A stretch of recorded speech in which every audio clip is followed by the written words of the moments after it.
बस ये देखें किस तरह आते हैं माशाल्लाह से, सारे के सारे उठकर आ जाएंगे। तो ये जब तक घास वास खाएंगे हम ये वाला इनका काम निपटा लेंगे। और मैं आपको दिखा देता हूँ कि यार ये रहता कैसे, ये बनाना कैसे। ये बनता है भाई सिंगल, मुझे नहीं पता इसको कहते क्या है, लेकिन ये फ्रेम्स वगैरह के लिए एंगल यूज़ होती है। 2-3 काम है खरगोश को लेके जो मैं सोच रहा था। पहला तो मैं ये सोच रहा था कि यार यहाँ पे जो ना मुझे क्या कहते हैं मज़ीद एक केज बनाना पड़ेगा अलग से। उसका रीज़न सारा ये था कि केज जो है वो मेल को 2 चीज़ें आने वाली हैं। इसमें आप लोगों का कमेंट चाहिए, आप लोग जो कहोगे वो आएगा। और कोशिश करो कि आप विदिन 2 डेज़ मैक्सिमम कमेंट कर दो कि मुझे पता लग जाए क्या चीज़ पालनी है। एक मेरा प्लान है ब्रॉयलर फार्मिंग को लेके। अस्सलामुअलैकुम and welcome back to another episode. आज की दोस्तों उम्मीद करते हैं आप सब लोग खैरियत से होंगे। तो भाई आज आ गए हैं हमारे कुछ रैबिट्स की सेकंड वीडियो। और आज बेसिकली करना क्या यार, इनका ये वाला जाल बनाना था मैंने, कि रात में तो इनको मैंने ऐसे ही छोड़ दिया था, यानी कि यहाँ पे किसी बाउंड्री लगा के, ताकि कुछ अंदर बाहर ना हो। लेकिन आज जो है ना इस काम को निपटाना है। और क्योंकि आज ये पूरा दिन यहाँ पे घूमते रहे, वहाँ गए यहाँ गए, अब जाके जो है ना ज़रा मैंने वहाँ पे एक छोटी सी बाउंड्री लगा दी कि ये यहाँ पे अंदर ना घुस जाएँ। और यहाँ पर जो ये चूज़े हैं हमारे, इनको यार दाना पानी डाल दिया है। आज सुबह से लाइट नहीं आ रही, इस चक्कर में भी बड़े परेशान लग रहे हैं। तो खैर सबसे पहले ये वाला काम निपटाते हैं आज। और थोड़ी सी मैं घास इनको एहतियातन डाल देता हूँ।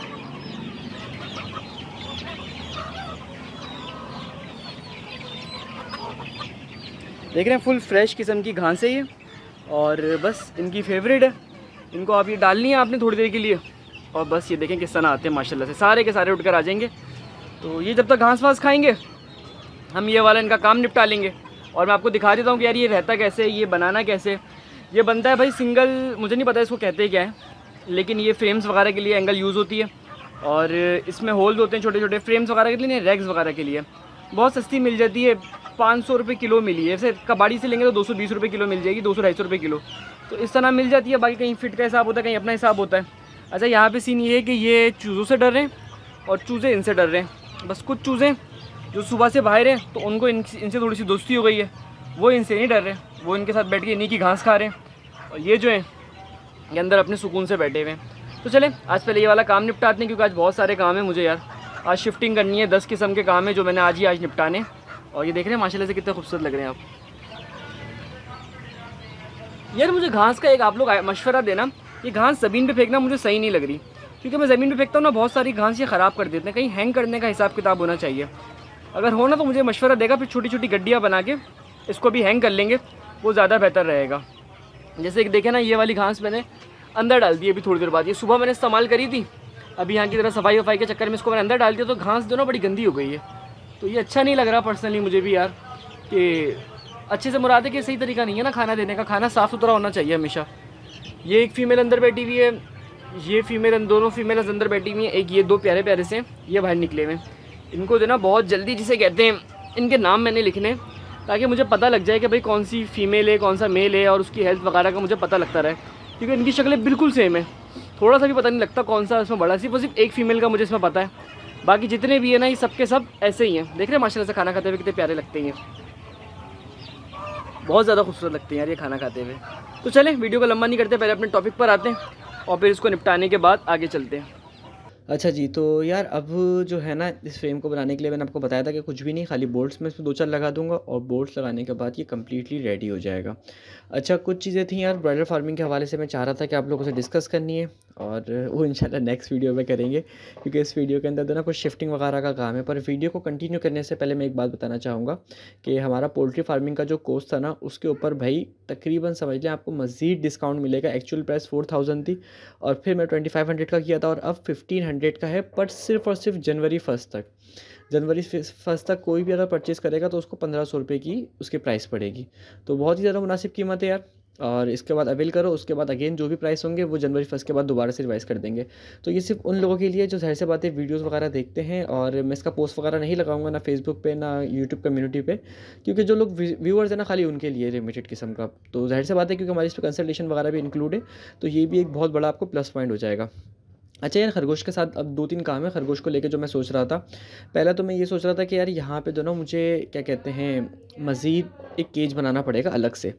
उसका रीज़न सारा ये था कि केज जो है वो मेल को अलग कर देगा, वरना मेल के जो ना बड़े इश्यूज़ रहते हैं, और मेल जो होता है ना वो बार बार फीमेल्स को ख़राब करता है। किसी डिटेल वीडियो में इस पर बात करेंगे, मैं आपको बताऊँगा इंशाल्लाह ताला।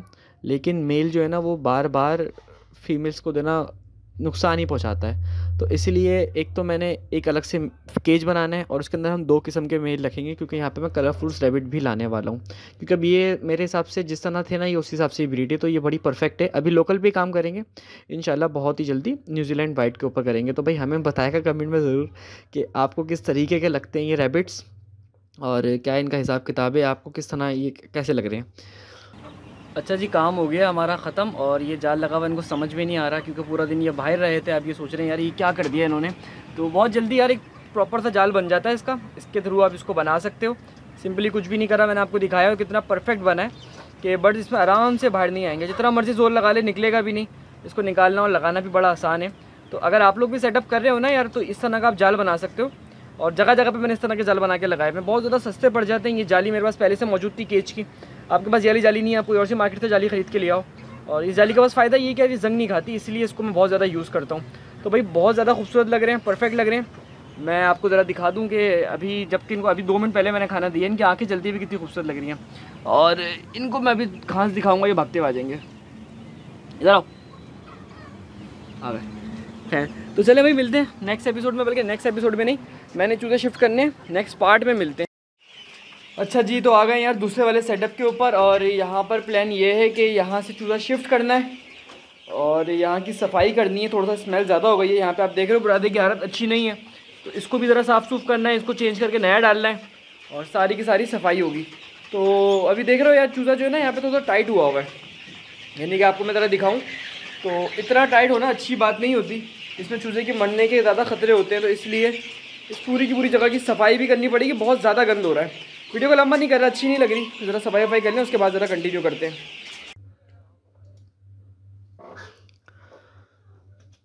अच्छा यार, सर्दियों में मैं आपको बताऊं सफाई करना बहुत ही ज़्यादा ज़रूरी है। अगर आप सर्दियों में सफाई में देर करोगे ना, तो बहुत ज़्यादा पॉसिबल हो सकता है कि आपके बर्ड में सांस के मसले आएँ। और क्योंकि सर्दियों में पता है इशू क्या होता है, सर्दी हो गर्मी हो आपने सफाई करनी है। आपको बर्ड्स की अगर अपनी हेल्थ अच्छी रखनी है तो आपको सफाई करनी पड़ेगी।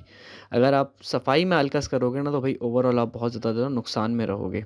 तो सर्दी हो गर्मी हो सफाई आपने करनी है। अभी जिस तरह की आपको सिचुएशन दिखा रहा हूँ ना यार, कि यहाँ पे एक तो सर्दी का आपको रीज़न बताता हूँ। सर्दियों में देखें रीज़न सारा ये होता है कि सर्दियों में आपका जो बर्ड होता है बेसिकली, उसमें एक इशू क्या आता है कि जैसे कि मैं आपको एग्जांपल दूँ कि आपने चारों तरफ से पर्दे अपने बंद रखे हुए होते हैं। अब पर्दे होते हैं, आपने जगह को कवर करके रखा हुआ होता है। अब गर्मियों में तो ये जगह खुली होती है, तो जो भी वो होती है अमोनिया होती है वो निकल जाती है। लेकिन सर्दियों में अगर आप सफाई नहीं करोगे ना, तो भाई वो अमोनिया इतनी ज़्यादा आपके तंग करेगी आपके बर्ड्स को, कि सबसे पहले वो सांस के मसले आएंगे। अभी मेरे पास जितने भी लोगों के मैसेजेस आ रहे हैं ना, उन सबके पता है एक ही मैसेज आ रहा है, सबका सेम मसला आता है। यानी कि ओवरऑल भाई एक मसला सब जगहों पर आता है, फिर एक मसले की नई कहानी मुझे सब जगहों पर आती है, हर दफ़ा मसले सेम होते हैं। तो अभी जो सब इशू कर रहे हैं ना, सबके जो मसले हैं वो ये हैं कि भाई हमारा बर्ड मुंह खोल के सांस ले रहा है, बर्ड को बहुत ज़्यादा नज़ला हो रहा है, बर्ड सही नहीं हो रहा। तो उसका देखिए एक सिंपल सा रीज़न है कि आपने सफाई नहीं करी होगी पहले, या आपके बर्ड को ठंड लगी होगी। तो अब जिस स्टेज में आप मुझे बता रहे हैं ना, इस स्टेज में बर्ड सही नहीं होता। बड़ा बुरा लगता है यार लोगों का कहना कि भाई अब सही नहीं होगा, अब इसको आप ज़ाया कर दो। तो या तो आप उसको एंटीबायोटिक दो, लेकिन एंटीबायोटिक से बर्ड नहीं सही होता। अगर बर्ड उस हद तक बिगड़ जाए ना, तो देखिए मैंने अपने बहुत फ्लॉक्स मारे हैं पूरे पूरे। ज़िंदगी देने वाली तो रब की ज़ात है, लेकिन मैं एक बात आपको बता रहा हूँ कि पूरे पूरे फ्लॉक हमारे ज़ाया हुए हैं, सिर्फ़ इस वजह से कि एक दफ़ा वो मसला बिगड़ जाता है ना, फिर वो सही नहीं होता, और वो मसला मैनेजमेंट से ज़्यादा सही होता है बजाय मेडिसिन्स के। तो आपने मैनेजमेंट का ख़्याल रखना है और फिर उसके बाद उसको सही करने की कोशिश करनी है, अदरवाइज़ आपका बर्ड डिस्टर्ब हो जाएगा। अच्छा भाई, यहाँ से हमने सारे के सारे बर्ड्स लोड कर लिए थे और आज बर्ड्स को मैंने शिफ्ट करना है। मैं इस टाइम पे 4th फ्लोर पर हूँ और मैंने कहा ज़रा आपको दिखा दूँ कि बर्ड्स कैसे लग रहे हैं। सारे तो मैंने शिफ्ट नहीं करने, इसमें तो कुछ शिफ्ट करने थे जो नई जगह के ऊपर आने थे इन्होंने। तो आप देख रहे हो यार, ये 4th फ्लोर से नीचे सुजुकी के अंदर आ जाते हैं हमारे। और अभी नहीं, हर दफ़ा ऐसा होता है, यानी कि हर दफ़ा चूज़ा जो होता है वो सुजुकी के थ्रू ही हम लोग ट्रांसफ़र करते हैं। तो ये जो है क्या कहते हैं, सारे के सारे चूज़े हैं आपके सामने। अच्छा, इनका जो तरीक़ाकार है भाई, आपको सिर्फ हल्का सा रिमाइंड करके बता दूं कि ये जो तरीक़ाकार है वो यही है कि हम क्रेट के थ्रू इसको ट्रांसफ़र करते हैं। और रात का टाइम था, तकरीबन 10 बज रहे हैं, और इनको ट्रांसफ़र करने में मुझे पता है कि मुझे बहुत ज़्यादा देर हो जाएगी।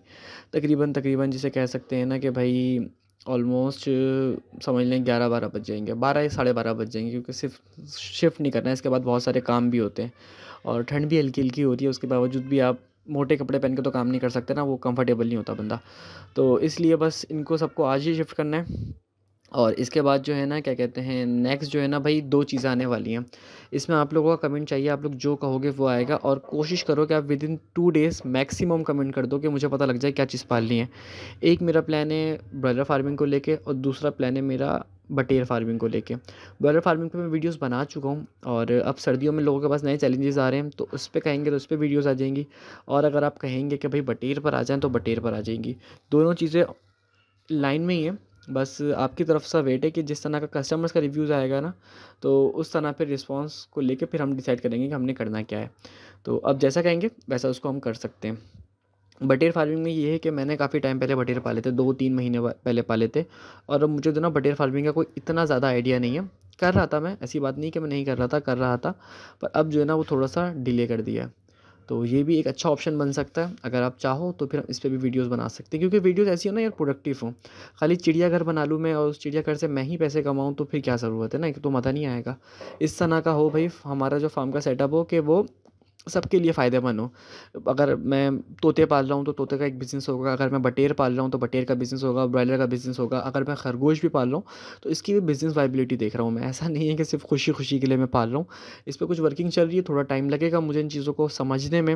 अभी मैं कहें तो यूट्यूब पे वीडियोज़ देख के समझ सकता हूँ, मैं आपको वीडियो बना के दिखा सकता हूँ, लेकिन वो वाली बात नहीं आएगी। तो मैं चाह रहा था कि पहले थोड़ी-सी इन्फॉर्मेशन खुद गैदर करूँ, थोड़ा-सा इनको समझूँ, थोड़ा-सा सीखूँ, और क्या-क्या चीज़ें इनको समझ में आती हैं, फिर उसके बाद हम डिसाइड करेंगे कि करना क्या है इनका, किस तरीके से इनको पालना है, किस तरीके से इनको ग्रो करना है।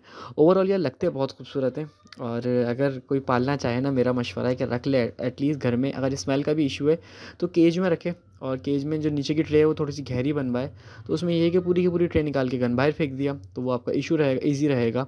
यहाँ पे आप बर्ड्स देख रहे हो काफ़ी हद तक सिमटे हुए हैं, उसका रीज़न ये नहीं कि अभी आपको यहाँ पे कम बर्ड्स दिखेंगे जो भागते हुए रोड पे दिखेंगे। रोड से मुराद है कि पिंजरे के बीचों में दिखेंगे। उसका रीज़न सारा ये है कि रात में तो ना ये सारे कोने खाँचों में घुस जाते हैं और ये सो जाते हैं। अगले दिन ये या दिन के अंदर ये उठे हुए होते हैं, और दिन के अंदर जो ना ये बेसिकली ज़्यादा एक्टिव होते हैं एज़ कम्पेयर टू नाइट्स। अभी जो मैं शिफ्ट कर रहा हूँ ना केजेस के अंदर भाई, वो हर केज के अंदर तकरीबन 30 से 35 के करीब चूज़ा शिफ्ट कर रहा हूँ। और अभी जो आप देख रहे हो कि मेरे हिसाब से ये केज जो है वो 3 बाई 3 के हैं, और 3 बाई 3 के, हाँ 3 बाई 3 के केजीज़ हैं, इसके अंदर तकरीबन 30-35 चूज़ा जाएगा। ठंड है ना, तो ठंड में आपको ऑप्शन मिलता है कि आप ज़्यादा चूज़ा रख सकते हो, जबकि सर्दियों में जो ना आपको इतना अच्छा ऑप्शन नहीं मिलता। सर्दियों में गर्मियों में आपको इतना अच्छा ऑप्शन नहीं मिलता, सर्दियों में आपको ज़्यादा चूज़ा आप रख सकते हो। ठंड में चूज़ा आराम से आपका पल भी जाता है, एक तो उसका टेम्परेचर भी अच्छा मेंटेन होता है, और दूसरी चीज़ जो होती है कि उसका जो वो है क्या कहते हैं, हेल्थ भी ओवरऑल नॉर्मल रहती है। यानी कि एक तो आपको जगह भी ज़्यादा मिल गई, कम जगह पे आपने ज़्यादा चूज़ा पाल लिया, और दूसरा चूज़े को भी अपनी ही गर्मी मिल गई। तो ये एक बहुत ही ज़्यादा परफेक्ट किस्म का एग्जाम्पल रहता है। अच्छा यार, ब्रॉयलर के रेट्स पे बात कर लेते हैं। अभी ब्रॉयलर के जो रेट्स हैं ना यार, वो बहुत ज़्यादा ख़राब चल रहे हैं, और जो फार्मिंग कर रहा है ना उसके लिए भाई अल्लाह ही खैर करे। कल कराची का रेट मैं देख रहा था, 290 रुपये था। तो 290 रुपये के अंदर फार्मर को जो कॉस्ट पड़ रही है वो 320 रुपये केजी पड़ रही है। तो ऑन एन एवरेज भाई एक फार्मर जो है ना, वो डेली का मैं आपको बताऊँ, कम से कम 30 से 40 रुपये, डेली तो नहीं, 30 से 40 रुपये पर केजी पे नुकसान कर रहा है। सपोज़ करते हैं किसी ने 10 लाख रुपए इन्वेस्ट करे, और 10 लाख रुपए के अंदर उसका जो माल तैयार हुआ ना, वो ऑलमोस्ट कितना हुआ होगा, मैं एक कैलकुलेशन करता हूँ ज़रा, 1 मिनट रुकिए ज़रा। 10 10 लाख रुपए, 30 लाख रुपए कह लेते हैं, चलिए किसी ने 30 लाख रुपए इन्वेस्ट करे। अब 30 लाख रुपए के इन्वेस्ट करने के बाद उसका जो माइंड होगा ना, कि वो होगा कि कम से कम वो 40-50 रुपये कमाए इसके ऊपर, यानी कि 30 लाख रुपए के ऊपर 2-3 लाख तो कम से कम कमाए ना, क्योंकि इतनी बड़ी इन्वेस्टमेंट है, इतना बड़ा रिस्क है। ज़ाहिर सी बात है यार, ये ब्रॉयलर फार्मिंग इजी तो होती नहीं है। तो अब होगा कैसा है कि जो उसने इन्वेस्ट करा होगा ना, उसका 5-6 लाख रुपए उसका इसी दफ़ा में डूब जाएगा। और ये 30 लाख रुपए मैं आपको बताऊँ, 30 लाख रुपए छोटा फार्मर कंसिडर किया जाता है ब्रॉयलर फार्मिंग के अंदर। 30 लाख, 50 लाख, 1 करोड़। ब्रॉयलर फार्मिंग में जो नॉर्मल फार्मर होता है ना, वो 2 करोड़, 3 करोड़ इतनी फार्मिंग करता है कंट्रोल शेड्स के अंदर। 40,000, 50,000 बर्ड्स डालता है एक शेड के अंदर। 40-40 हज़ार बर्ड्स होते हैं, और उसके साथ एक यूनिट होता है बेसिकली पूरा वो, और उसके अंदर ऑलमोस्ट 1.5-2 लाख चूज़ा होता है। तो वो फार्मर्स बड़े कहलाते हैं, जो जो इतने इस लेवल के फार्मर होते हैं, इनको भी छोटा कंसिडर किया जाता है।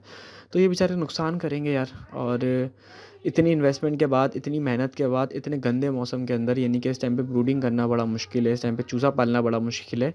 कोई भी फार्मर इस टाइम पे फ़ायदा नहीं उठा रहा। रेट बुरी तरीके से डाउन हुए हैं, मुझे नहीं पता इसका क्या रीज़न है। मुझे पर्सनली लग रहा है कि भाई चूज़ा बहुत डल गया है पीछे से, और इन सब के बावजूद भी आप देखोगे ना कि मार्केट में रेट कम बिल्कुल भी नहीं हुआ, यानी कि सॉरी, चूज़े का रेट कम नहीं हुआ, चूज़ा उतने का उतना ही डला हुआ है जितना पहले डला हुआ था, और अब बल्कि मज़ीद डलने का एक्सपेक्टेड है कि चूज़ा मज़ीद डलेगा, चूज़ा कम नहीं होगा। तो बड़ा ही ख़तरनाक सीन है यार। अगर आप लोग फार्मिंग कर रहे हैं तो देख के करेगा। खैर हम डालेंगे थोड़े से एक्सपीरियंस के लिए, लेकिन बात सारी ये होती है ना कि हम 50-100 डालेंगे, हमें नुकसान भी होगा तो क्या होगा, 3-4 हज़ार रुपये, खुदा ना करे अगर हुआ फ़ायदा भी होगा तो क्या होगा, 4-5 हज़ार रुपये। तो हम तो सिर्फ एक्सपीरियंस के लिए डालेंगे, लेकिन एक बंदा जिसने अपनी लाइफ रन करनी है, अपनी फैमिली रन करनी है, उसके लिए बड़ा मसला हो सकता है। तो बस यार वीडियो को यहीं पर ही एंड करते हैं। हमारा भी शिफ्टिंग का सारा काम कंप्लीट हो गया है, और ये नई मुर्गियाँ हमारी तैयार होने वाली है अंडों वाली, इनकी भी अपडेट आपको इंशाल्लाह मिलेगी। और इस तरह की अगर अगर आप अभी अगेन मैं अपने कोर्स का लिंक कर दूँ कि अगर आप में से कोई भी परचेज़ करना चाहे तो वो कांटेक्ट कर सकता है। 1500 का डिस्काउंट मिलेगा। स्क्रीन पर आपको नंबर मेरा मिल चुका है। 1500 का एक्चुअल प्राइस मिलेंगे, यानी कि ऑलमोस्ट 60% डिस्काउंट। तो मिलते हैं अपने नेक्स्ट एपिसोड में, तब तक के लिए अल्लाह हाफिज़, क्योंकि देर भी बहुत ज़्यादा हो गई और आज काम भी बहुत सारे हैं।